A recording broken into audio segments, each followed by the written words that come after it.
So, thinking about sherry and Jerez today, obviously there's been a huge heyday in Jerez's relationship with the UK, and today we're kind of walking into troubled water with Brexit. What's your opinion of how Brexit might affect the UK market's relationship with Jerez or sherry? I don't think it will much.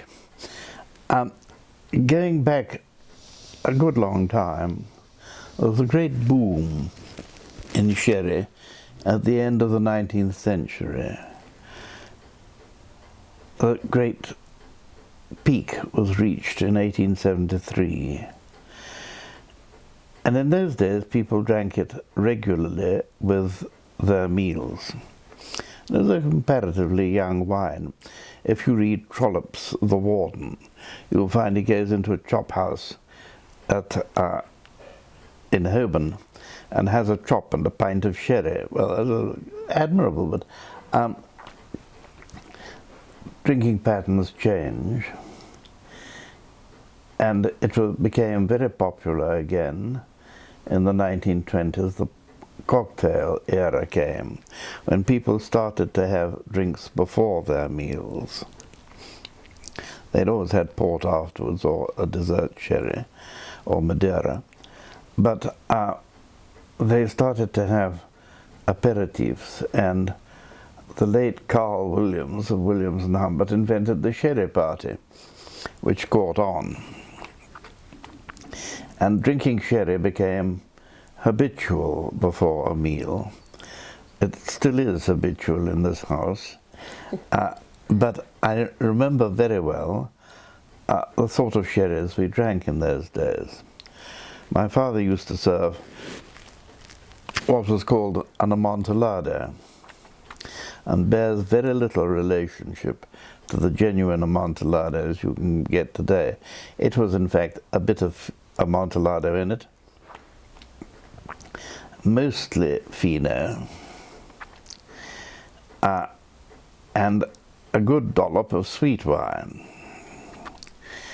In those days it was a Dulce Blanco largely, sometimes a little PX when the wine was allowed to be a little darker in colour.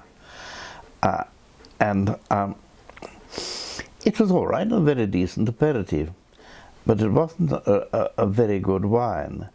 And it became poorer and poorer as time went on, reaching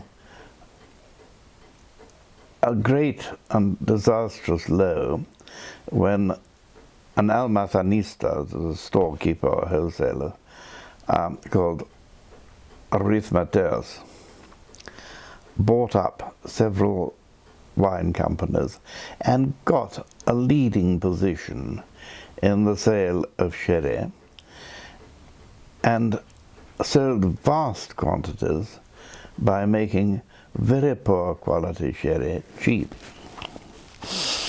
It was doing that ruined the peak of the 1870s.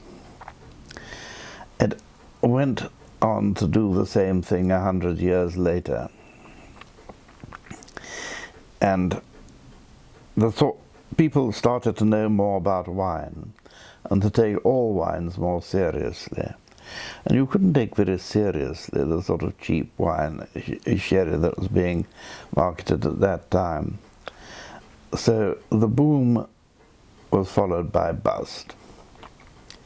But out of the bust there arose, like a phoenix from its nest, the glory that really is sherry.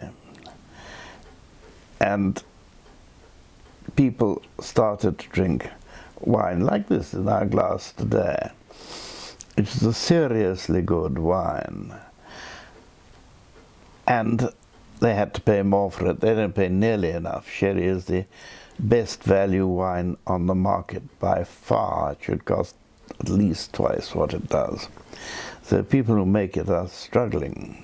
It costs quite a lot to make a mature sherry, but it's one of the great wines of the world.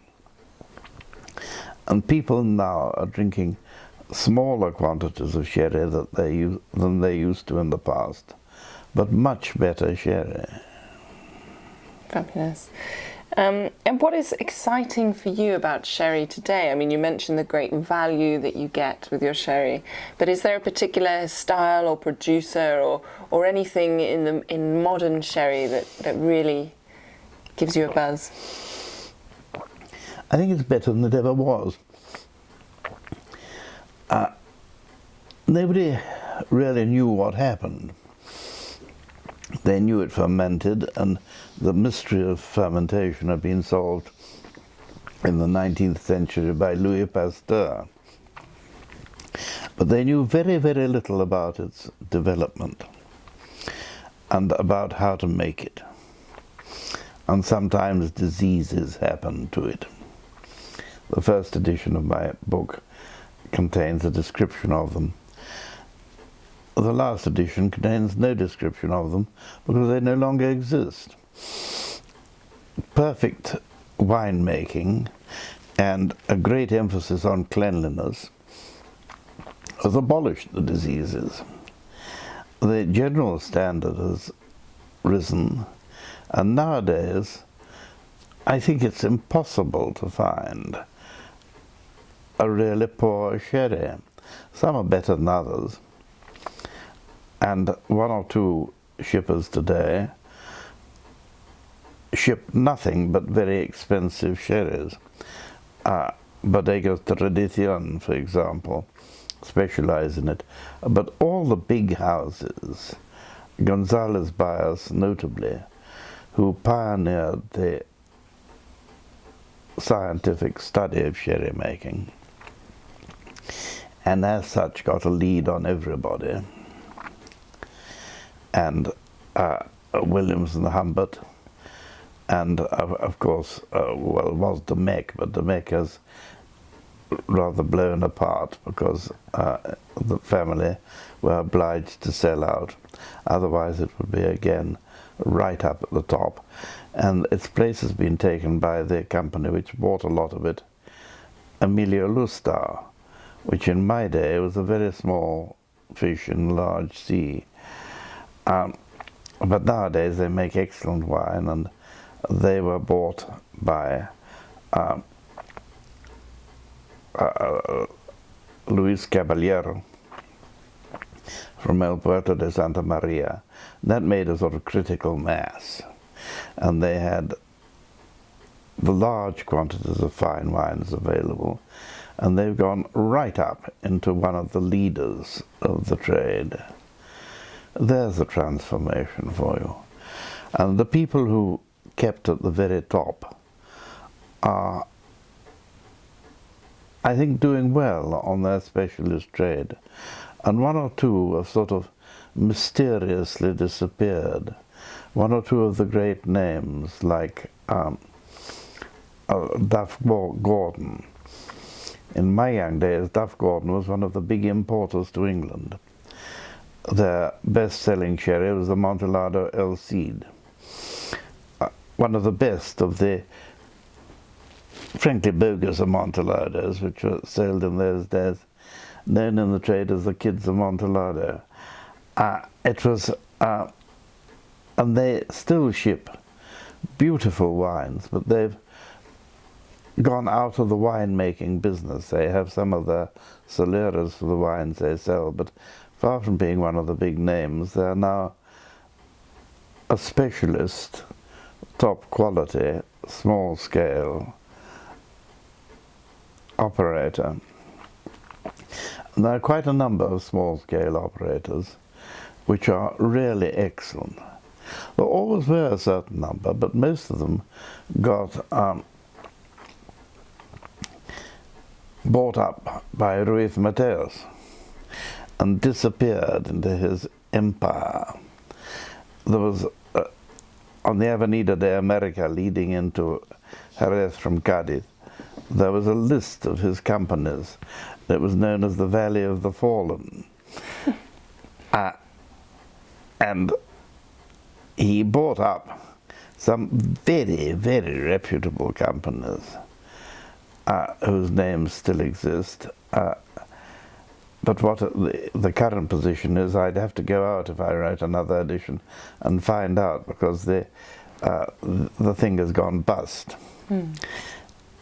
And the fate of some of its great names and some of its excellent Soleras will have to be resolved in due time. Another of the big names in my day was Sandeman, who had Soleras of Oloroso, which was second to none. And that was bought up by a Portuguese company which was interested in the Sandeman sport business, but didn't want to know about her sherry. And the Sandeman sherry business, the Soleras went into the Ruth Mateus empire. And if you want to succeed in any brand of sherry here, you have to work at it, and nobody was working at that, so it's faded slowly out. I hope it may come back again. They used to make excellent sherries, and they were one of the big names. Well, where do we go from there? Well, my last question is when you aren't drinking sherry, what are you drinking? What do you like to drink best? Well, I drink every sort of table wines. I drink hardly any spirits. A little bit, and I respect spirits. A brandy after dinner. I can't have a whiskey after dinner because if I do, I can't sleep. I don't drink gin because it sends me into a deep depression. So if I don't have sherry as an aperitif, I have champagne or white table wine. Wow. Thank you.